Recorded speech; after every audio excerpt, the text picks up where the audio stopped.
Some of you may have the opportunity to install physical server in the server room or participate in such an installation. Or maybe you even have a server to manage. Such dedicated server is really a really great thing. We can really make friends with it. Install operating system, VM, put containers on it. Then we can make our friendship even stronger. Being with the server when the server is ill, spending time together once the server is on vacations, and there will be moments when there are no workloads on the server. There are very different types of such relation. They can be physical servers, then can be virtual machines on-prem, but they can also be EC2 instances on AWS. Having said that, today we will not speak how to make friends with servers. Today, we'll talk how and why say goodbye to our servers and move our business to serverless world. Hello, my name is Mariusz Mikcin, and I have the pleasure to be here today to talk to you about serverless, of course. Customers from around the world, from various industries, startup, big enterprises, public institutions put various works on serverless. Today, we'll discuss what serverless can bring you. But before we start, let me say a few words about myself. I'm a senior cloud infrastructure architect. I work in AWS professional services, and to be precise, global competency center that we have here in Poland. During my career, like 15 plus years, I have been a tester, developer, maintenance and integration specialist, delivery engineer, and finally an architect. Today, as an AWS professional services consultant, I help customers to design AWS infrastructure, migrate to the cloud, and build cloud-native AWS solutions that solve real business problems. Today, of course, we will be talking about serverless, but what exactly? First, we'll elaborate what serverless really is, what value it can bring to us, and why should we care. Then we'll discuss how to build serverless in AWS. Then together we'll do a small, we'll do a demo with a real-life, very basic serverless application, so hopefully everything will work. Then we'll discuss event-driven architectures and typical patterns. We'll conclude with the best practices, and then it will be time for your questions if you have any to me. But before we start, if you don't see the content, if you don't hear me, or there is anything I should know about, just give me a shout immediately. And yeah, let's get started. Serverless. No servers, right? How come there are no servers? Serverless means no servers to manage. Of course, there are servers somewhere in AWS, but AWS takes care of managing those servers on our behalf. These are not only the servers, these are the databases, integration services, load balancers, and so on. So let's discuss why we need serverless, what value it can bring to us. CIOs want developers to move to be innovative, to deliver software to the market fast, to deliver value to our customers as soon as possible. But the problem is spending time on something which really matters, basically building the code. And I have a question to you. Can you tell me, do you know, you can guess, how much time, on average, developers spend on innovation, building the code? How much time on average? Any guesses? 20%. 10%. Anybody else wants to guess or know the answer? Make it 5. I'm making it 5. OK. So I think somebody said the right answer. It was here. Actually, it's around 20% of developers' time is being spent on innovation. The rest, 80% of the time, is being spent on operations and maintenance of the applications, right? So that's the problem, right? Developers need to focus on things that do not matter so much for the business, for delivering code, for delivering value for the customers. And let's let's quickly go through the process that I have many times in my life, probably many of you as well. Let's imagine a scenario. We have an idea. We want to implement a code. We want to implement a service, but we need an infrastructure. So no problem. We are requesting server or VM and waiting. But what else? We need network. We need load balancers. We also need storage. What about the databases? We need database to put our application data. What if we need to have special licenses? We need to install the license as well on the servers. And if you are lucky, after a few days, but usually weeks or months, finally we have server, we have VM, or we have database that we can install software, configure, and so on and so forth. But then, what about security? We want our applications to be secure. We don't want our customers' data to be compromised. So we need to engage security team. Okay, finally we are ready to go to production, but what about sizing? Do we want 128 gigabyte of memory VM? Or maybe 25, or maybe 256 gigabyte of memory? What about database? We need database with 64 vCPUs to handle the peak? But also we don't want to pay for such huge database. How many VMs we need? We want to scale dynamically to handle the traffic. What about disaster recovery, high availability? And finally it comes, maintenance. Our application is for production. We need to maintain the application, the infrastructure. So we are spending time on firewall configuration, of patching, the operating system hardening, and so on. And if our organization do not have such competencies, then obviously we need to buy services from third-party companies and pay for it.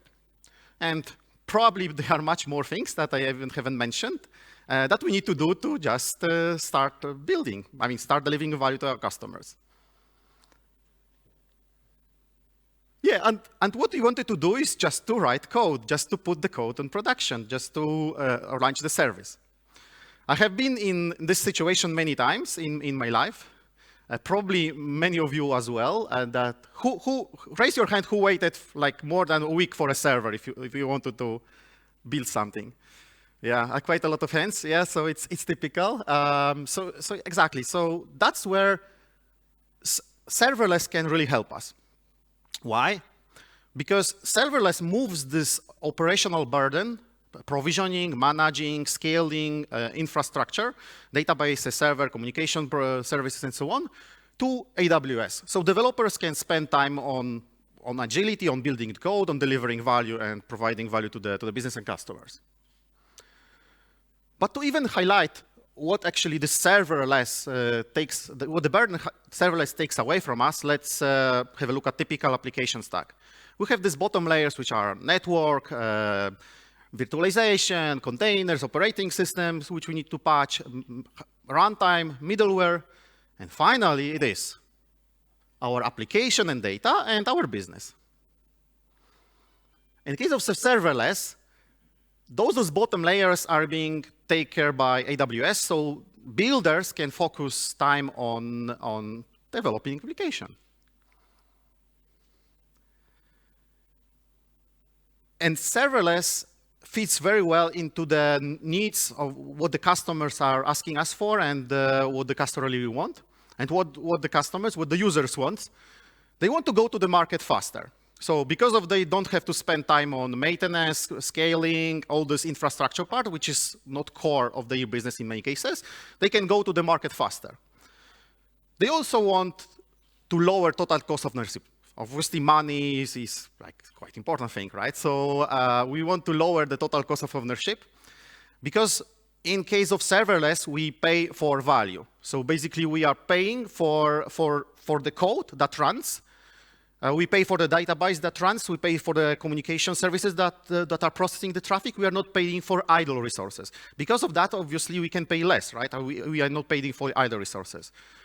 Also, we are paying less because the serverless also covers this infrastructure management, and there is a quicker time to deliver the infrastructure, obviously. The next thing which we are getting is automatic scaling.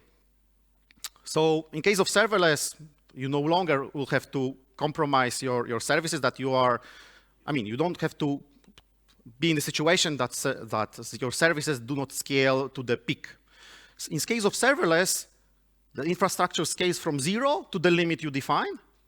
And once the peak is gone, it scales down back again, and you pay only for what you use, where the traffic was. And in the case of the serverless, you are getting the high availability out of the box. Why? Because serverless services are designed in a way that they are working multiple AWS availability zones. Availability zone is like a bunch of data sensors located in a single location. So basically, if one availability zone is not available or something is happening, then the traffic is automatically routed to the remaining ones. So basically, it works under the hood for you. The HI, high availability. And of course, security. Because AWS takes care of those bottom layers, the operating system, virtualization, middleware, AWS takes care of security of those layers. And security is our top priority. So your builders teams can focus on application, right? You can focus on application, securing your application. Do not focus on securing the infrastructure. And AWS customers, users love serverless, from startups, big enterprises, public institutions. They use serverless in various workloads. It's also, serverless is well present in well-established brands. So for instance, Coca-Cola, Airbnb, Netflix, T-Mobile, Siemens, Philips, those are like just a few brands that are using serverless to put their workloads on it. Okay. I'm not sure whether you know, but serverless can help us also to reduce the impact on the environment. So these days, more and more people start to think what in IT we can do to reduce the carbon emission. So what each of the builders, developer can do to basically reduce this carbon emission. And serverless as well can help us here. You'll find out in a moment why. So serverless can help us to reach this, companies to reach sustainability in the cloud. And what is this sustainability? This term very often used these days. It's like actually a balance between equity, between environment and the economy. So sustainability it's trying to decouple. In sustainability, we are trying to decouple the business growth from the impact on the environment. So what we can do to reach this sustainability? Sustainability in the cloud. Of course, you first go to the cloud. So in case of the AWS cloud, it's like 5 times more energy efficient than traditional data center. And doing the same task on the AWS cloud, it's 88%. It generates 88% less carbon footprint emission than traditional data center. AWS is also committed to have 100% renewable energy by 2025. That's the cloud. But what users and what are the responsibilities in this cloud? There is responsibility related to sustainability in the cloud and sustainability of the cloud. What's sustainability of the cloud? Sustainability of the cloud is actually taking care of the cloud, as the name suggests. So AWS takes care of it. So how the servers are built, whether the servers are efficient, whether do we have efficient cooling, whether we are building data center efficiently, and so on and so forth. But what users can do to reach the sustainability in the cloud is how they are using the cloud, whether they are using the cloud efficiently. So basically, whether it's a proper scaling, whether they have proper SLAs, maybe not too restrictive if the business does not need such strict SLAs, whether the code is efficient, and basically how we are using the AWS cloud, sustainability in the cloud. And what can you do to basically to optimize for sustainability? Basically, there are 2 main things which we can do. First, increase the utilization of the resources that are using. The second thing is basically eliminate or remove the resources that are not used. Obviously, if server is running and there are no workloads on it, it still generates carbon emissions, still consumes money. So the first thing we can do is turn off those servers who are just sitting doing nothing, right? But I told you, I will tell you how serverless can help here, right? So in case of serverless, we in case of serverless, we are getting what we need. So the resources are running when it's needed. Let's take an example. We have AWS Lambda function, compute service. It starts when it is being triggered, processes the logic, do the job, and basically finishes, right? So we pay only for what we use, but also we generate such amount of like carbon footprint emission. And in terms of architecture, so basically the more efficient your architecture is, the more sustainable it would be. So serverless can help us with that because we just running the resources once that's needed, and we don't have any idle resources that are waiting for the workloads to come.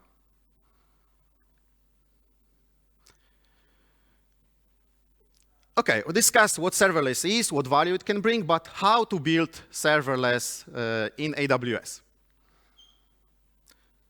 And question to you: who before used or are using Lambda function?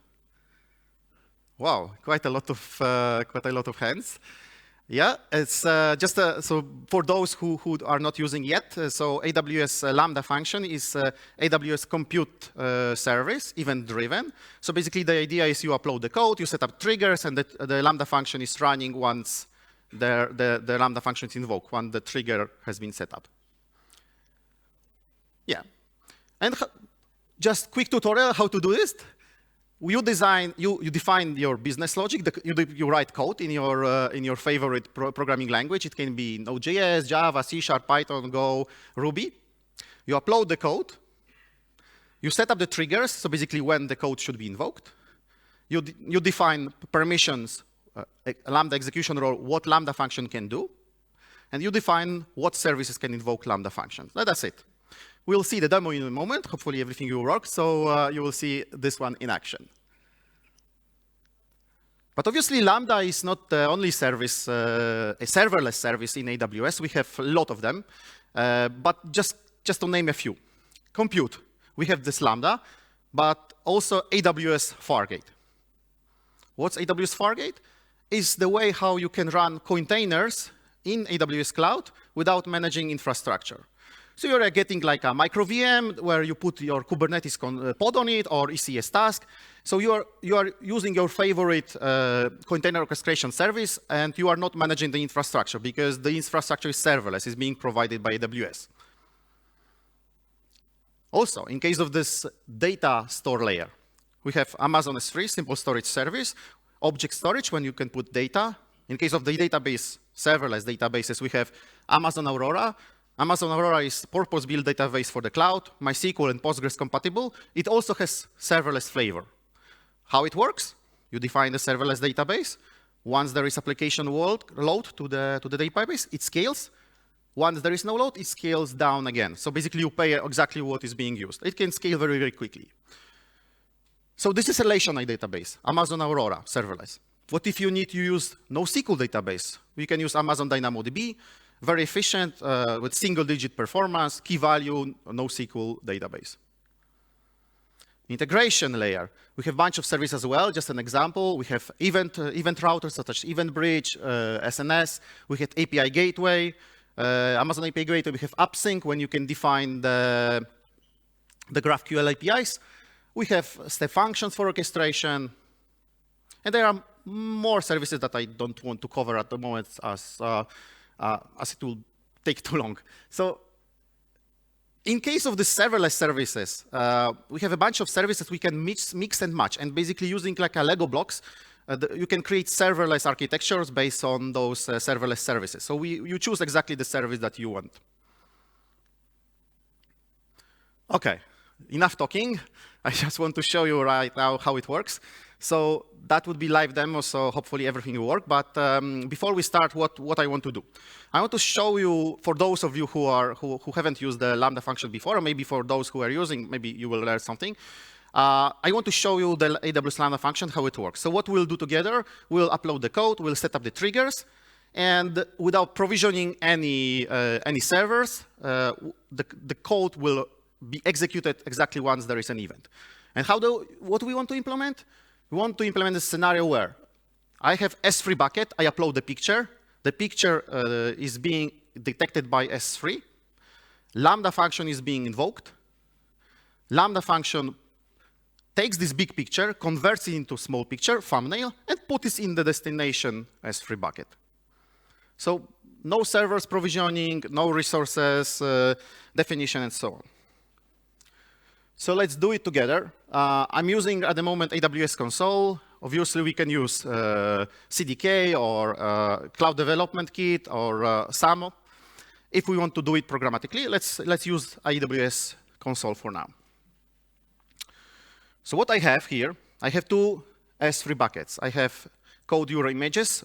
This will be source bucket. That will be destination bucket where we should see, hopefully, we should see the thumbnail. And we have the Lambda function section. So basically, together, we will define the Lambda function. So let's give it a start. We define the Lambda function a name. We provide the Lambda function a name. Now, what we are doing, we are selecting our runtime environment. By purpose, I'm selecting here Python 3.7 because I have application built in Python 3.7. Then we are selecting the architecture. I will use x86. However, if your software is capable of running on ARM, you can save some money because you'll be using AWS Gravitron.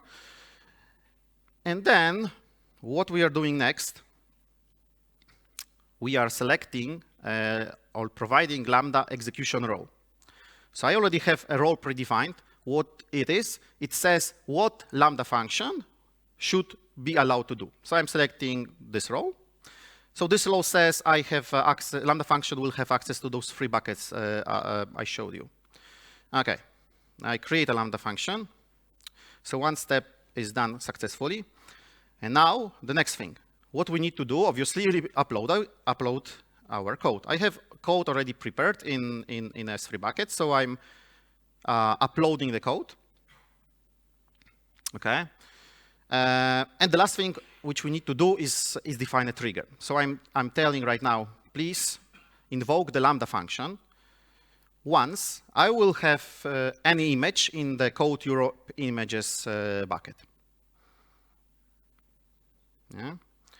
So basically, once we create the trigger using the AWS Management Console, it also provides proper policies that this S3 bucket will be able to invoke Lambda function. And the last thing which I want to show you is the basic configuration parameters. So we are defining what amount of gigabytes the Lambda function should have and proportionally the CPU it should have, right? And also we are defining the timeout. It's up to 15 minutes, right? Let's say it's in our example, let's put it to 6 seconds. Okay? Yeah, so I think we are ready. Do you think it will work? I hope so. It should work. So let's give it a try. So what I'm about to do right now is upload the picture. So I have a picture somewhere. I have a C picture. So I'm uploading this picture. So it's summer is coming. I'm looking for some nice weather. So yeah, uploaded this big picture. This is the size of the picture. And now what should happen? Lambda function should have been invoked, and it should generate the thumbnail, right? And let's see. In the resize bucket, I should have the small picture. Yeah, it was created, right? You can see the current timestamp, and the file size is 2.3 kilobytes. So definitely it happened just right now. And just to prove you, let me open this small picture. Yeah, so it was converted from the big one to the small one. So, oof, it worked. Now, what I want to show you as well, I'm not sure, but I think I mentioned to you that Lambda is event-driven service. What it means, that Lambda is being invoked by the events. And what I want to show you right now, I go to the Lambda execution logs, to the AWS CloudWatch, and I want to show you this event, right? The event that invoked our Lambda function. Yeah, I found this event. This is CJPEG, so the JPEG I uploaded in this particular bucket, right? So this event basically invoked our Lambda function. So yeah, in this short demo that was successful, we proved that we can very easily build basic logic without provisioning any servers. We just uploaded code, set up the triggers, and once I uploaded a picture, the Lambda function has been invoked, processed this picture, and we finished processing. So we are no longer paying for the Lambda function. We just pay once the Lambda function was running, meaning once it was processing this picture. Serverless is a great fit to build event-driven architectures. Who heard about event-driven architectures or building the event-driven architectures? Okay, quite a few friends. So let's do a quick recap and let's discuss what event-driven architecture is, why we need this one, why we need event-driven architectures. Let's assume we have typical request-driven service. E-commerce service, basic one. We have a user who places an order into the order service, and order service invokes three APIs or three services: invoice, fulfillment, forecasting. What are the problems in this architecture? One is that order service needs to know everything about those three services, basically how to communicate with them, how to combine the response and send the response back to the customer, to the user. What else? Let's assume we have this forecasting service which can process this order service message asynchronously. It does not need to be part of the response. What if we'll, for instance, change of one of those APIs? Order service needs to be changed as well. What if we add 5 new services? Order service needs to know as well how to communicate. We need to wait until order service is ready. What if we have some timeouts of one of these services? Yeah, so a bunch of problems that users are trying to solve, and actually the event-driven architecture can solve these problems, these issues. But before we start with event-driven architectures, what is the event? I said event many times in this talk, so what's the event is? Event is actually a signal that system state has changed. So in AWS, the events are like those notifications that you saw in the demo. It can be HTTP requests that are coming to AWS API Gateway. And also events are happening in real life all the time, right? The world is changing constantly. So we have the events all the time. So events are immutable. We cannot change the past. At least I don't know how to do it. So events are immutable. If something happened, it happened. So how event-driven architectures can solve those problems that we saw before in the request-driven model in this e-commerce application I showed you before? First, events are asynchronous. So in this example, service A, once it gets a request, invokes service B and do not wait until service B finishes processing. It sends the response back to the client, and service B does the job and processes the logic. In case of event-driven architectures, we have event routers. What's the idea of the event router? Event router is to separate producers of the events from consumers of the event. So basically, producers need to know where to put the events to the event router. And consumers need to know that they will be fetching those events or they will be receiving the events from the event router. So basically, it separates producers from customers. Producer does not need to know who will be processing the events and vice versa.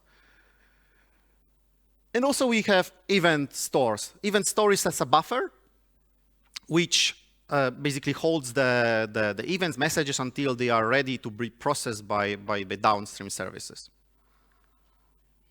Okay? So we have these events.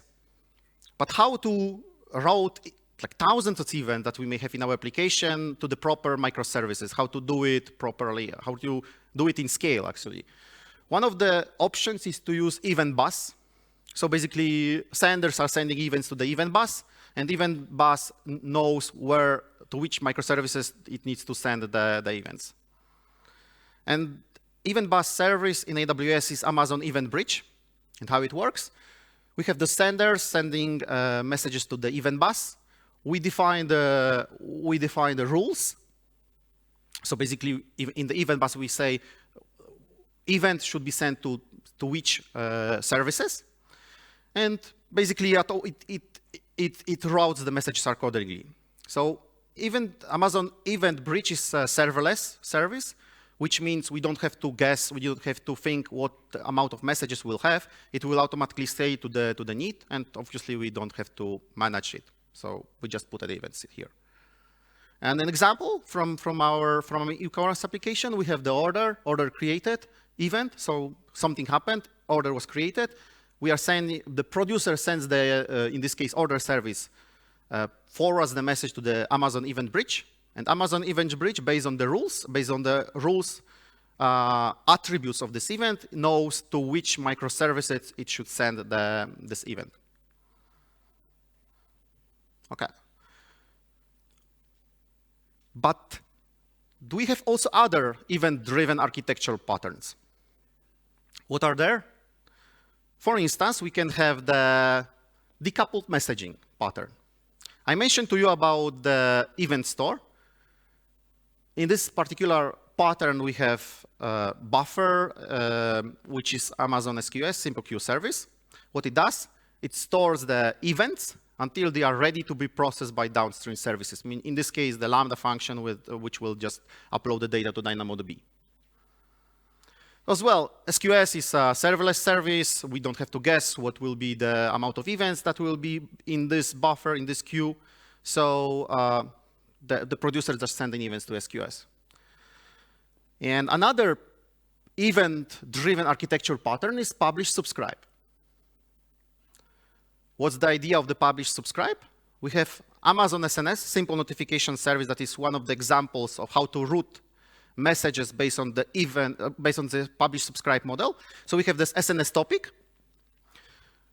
Publisher sends the message to the SNS topic, and we have subscribers. So basically, subscribers are the ones who are interested in the particular event from the dedicated topic.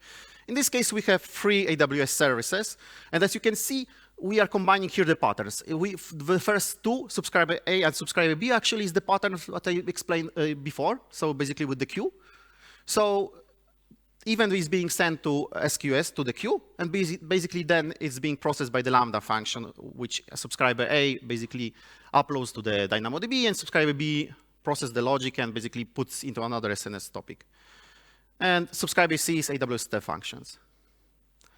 But subscribers can be also not only the AWS services, but it can be also like real customers, real users. So for instance, we can send SMS messages, or we can send emails, we can send push notifications to the users once there is an event in the SNS topic.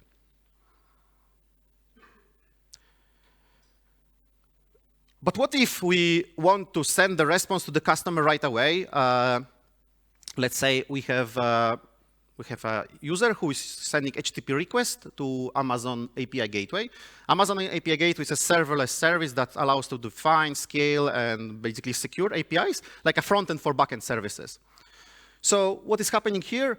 Customer is sending the HTTP request. Amazon API Gateway translates this HTTP request into the event, invokes the Lambda functions based on the event, as we saw in the demo. API Gateway waits until Lambda function comes back with the response, and basically then sends the response back immediately to the customer. So event-driven, but synchronous pattern. But business workloads are often very complex. We have like a lot of factors that depend on the logic. Input from one step is the output from other steps. And let's take an example. So we have one of the AWS customers, Taco Bell, that they have around 7,000 restaurants in US and a few hundred restaurants in other countries. So basically, they are Mexican food inspired brand. They made a lot of tacos. So they had a challenge when they wanted to design a digital ordering service. So the flow was as follows. We have a customer who orders the tacos or whatever in the delivery partner application. Then this delivery partner, and each delivery partner can have different workflow, forwards the order to the Taco Bell. The Taco Bell restaurant needs to accept the order once its restaurant is ready. is opened, and then they have proper products, then the customer can cancel the order in any time of the workflow. They can make an orders for the future and so on. So like quite a complex business workflows. So they are thinking how to obviously design this workflow, right? And other customers as well. And as I told you about Lambda functions, do you think like you implementing this way, like changing the Lambda function would be a good idea in this case? Who thinks it's a good idea? Okay, nobody, and you are right, because it's a wrong thing. Basically, to implement the chain, to implement the work, to implement steps, to implement this complex business workflows, state machines, we should not use Lambda functions. Lambda functions will be waiting for each other. So that's not a good way to go. So actually, it's an anti-pattern of using Lambda functions. So if we hear state machine, if we are thinking about orchestration in AWS, the first thing which we should consider is AWS step functions. So what are the step functions? It's a serverless service as well to build state machines, to build this state machines workflows. It's fully scalable, serverless. We can define either in GUI or in the JSON document those state machine workloads. We can integrate with many AWS services the step function. And actually, that's what this Taco Bell did in the use case I explained.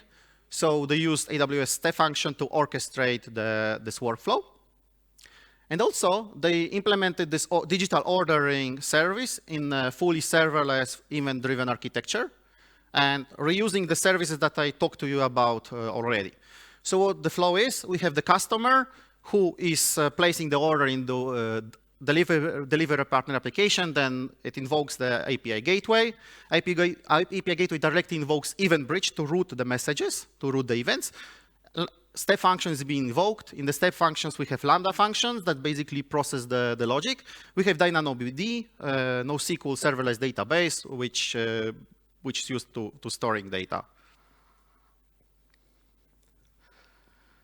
Okay, we know what serverless is, hopefully, and we know how to build serverless, but what are tips and tricks related to serverless that I can share with you?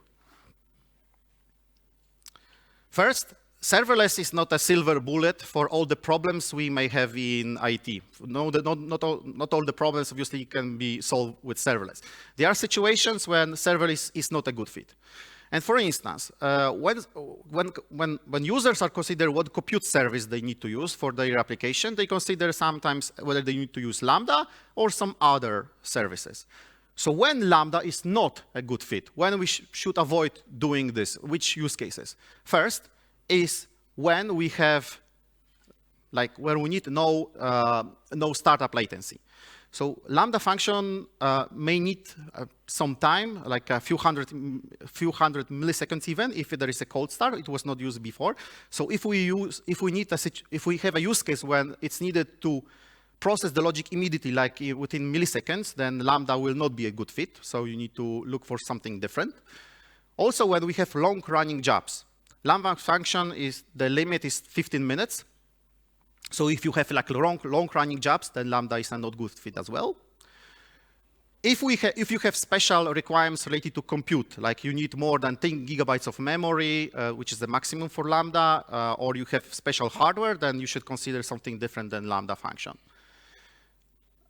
And also, in terms of the costs, if you know that you will be steady traffic, you will be high volume of traffic, predictable, then Lambda function from the cost perspective may not be a good fit. Why?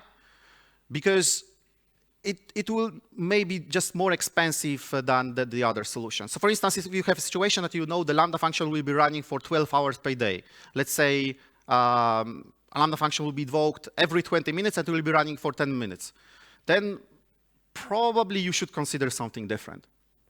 And what you can select, for instance, many of those challenges can be solved with containers. So if that's your challenge in this particular use case, maybe you should consider AWS Fargate so that you can use containers, but also do it in the serverless way. So using your favorite container orchestration service, such as Kubernetes or EKS in AWS, and basically use the serverless mode of the running containers in AWS.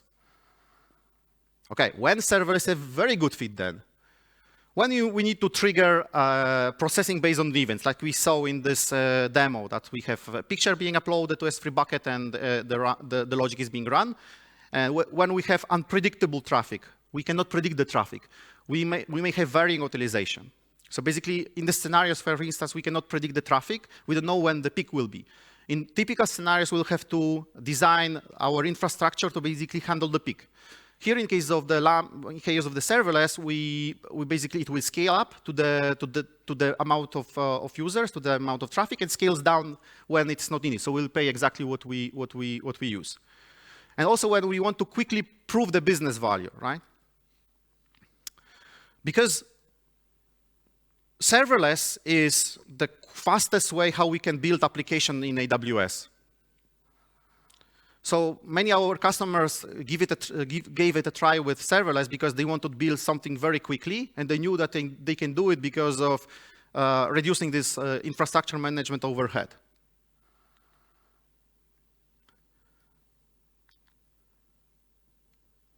So one of the examples is Coca-Cola, how serverless enabled agility for them. So once the COVID pandemic started, what they wanted to do is they wanted to provide their customers with the best user experience with respect to ordering, paying for the drinks using freestyle drink dispensers.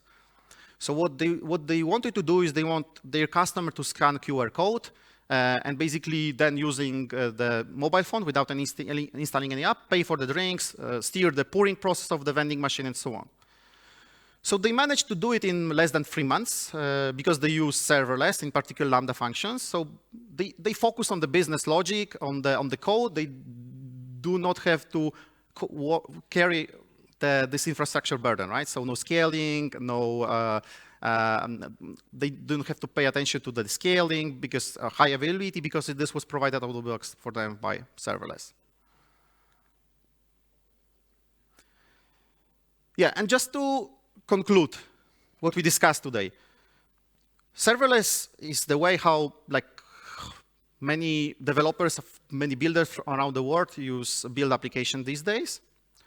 So they can focus on innovation, on building code, instead of infrastructure management, scaling, and this operational burden. So why they are using serverless? Because for them it's easier, better, and cheaper to build with serverless than traditional way. What serverless can give us? First, no infrastructure to manage, to provision, to scale. It's done automatically. The second is automatic scaling. So basically, your infrastructure will scale automatically based on your load, and also you will pay exactly what you use. And you are getting the high availability and this infrastructure security out of the box, so you can focus on your application instead of the infrastructure. And that's the reason why serverless adoption is going so fast. There are hundreds of thousands of AWS customers who are using serverless, in particular Lambda functions, and we have trillions of Lambda invocation per month.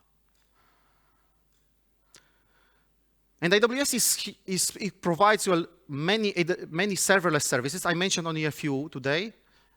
So you can use purpose-built serverless services to build your serverless application based on the event-driven architecture, for instance. So you can select the services exactly that you want, mix and match, and basically create the serverless applications.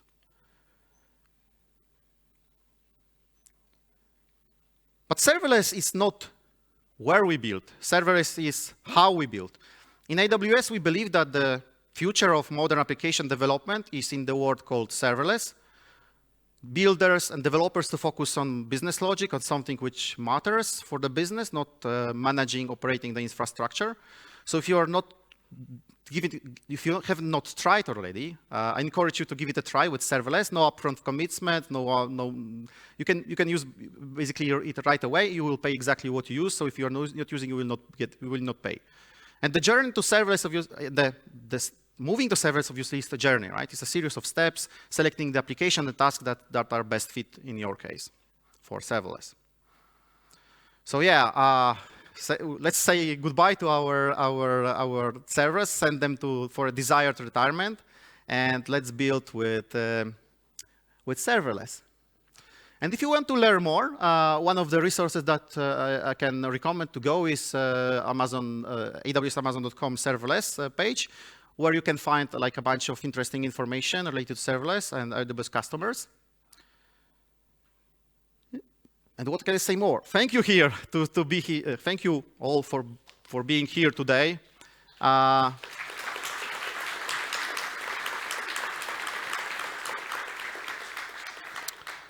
Thank you. So now there will be time for your questions. So if you have any to me, I invite you to check AWS stand. We have also Amazon Alexa, Amazon Ring. So we have a few cool things to show you. So I will be also there. So come over and let's talk at AWS stand. But now, if you have any questions to me, just raise them right now. I will be also available later, so if you want to talk one-on-one as well, we can do so. Okay, there was a question, I think, from the back. Okay, you can say your questions. I will try to repeat. One question regarding the cost, because when you start designing application in terms of when you want to put it on serverless, how close can you approximate the cost of running this application? Because the first thing after the idea is from the business, how much? And when it comes to the VMs, you can of course assume that 3-year. For example, in Azure, you can like specify you will use certain amount of resources for 3 years. It gives you 70% discount, and it's like fixed price. And the business will, of course, we know how to budget this. But from idea and design of the app to real cost, how close can you approximate this? Okay, so let me repeat the question. So basically, the question is how we can estimate the serverless cost comparing to the traditional architecture, let's say. And basically, what can we do to make some, to include some savings? That's the question. Okay, so yeah, in the case of serverless, as you mentioned, basically you pay for the resources you use. So what you need to do, you need to try to estimate how many APIs you will have, for instance, how much time, let's say, Lambda function will be running, and so on. So what you can do is, the first thing which I would do, probably there are other things as well. There is AWS costs calculator. So basically, you can try to estimate as well as the serverless cost, right? So once you have some data, basically how the application will behave, how many events we'll have, how many APIs we'll have, try to calculate those costs. But actually, this question is very, very interesting because estimating the total cost of ownership, right, in case of serverless, we need to take into account what we should not always compare the infrastructure cost, right? With the infrastructure cost, I mean servers, data centers, and so on. Because in the serverless, we are getting 2 additional benefits. We are reducing this operational cost, maintenance, and we are very often have like quicker delivery costs, right? So those 2 costs, like maintenance plus delivery costs, are related to mostly highly qualified IT engineers, right, that we have. So for instance, if you compare just the infrastructure, you may not see the full picture of the serverless, right? Because you will still need to have the maintenance, right? That's the cost. These generates the cost because the IT resources are expensive, right? So basically, just answering your question, apart from comparing only the infrastructure in the AWS cost calculator, comparing how much requests you will have and so on, just try to also include the cost that you often do not see, meaning the maintenance cost, for instance, right? If you, let's say, compare EC2 instance, right? You will have to patch the EC2 instance, you will have to patch the OS and so on and so forth. Patch the OS of the instance, patch the runtime. So that generates engineer costs, right? And second part of the question, what can we do to basically decrease the decrease spending? So in case of the serverless, let's say, in case of Lambda, let's say, we have something like AWS savings plan. So you commit that, for instance, every month I will be spending on compute $100. And because the AWS savings plan, you can have up to 66% savings, right? Also for serverless, also for Lambda. So I hope I answered your question. So if you want to talk more, I will be available after the session so we can talk in details. Are there any other questions that you want to ask? Okay, I see no questions. So, yeah, again, I will be available at the conference. So if you want to talk one-on-one about anything, like also how it is to work at AWS Professional Services, or you see me at the booth, at the stand, encourage you to come over and talk. So thank you.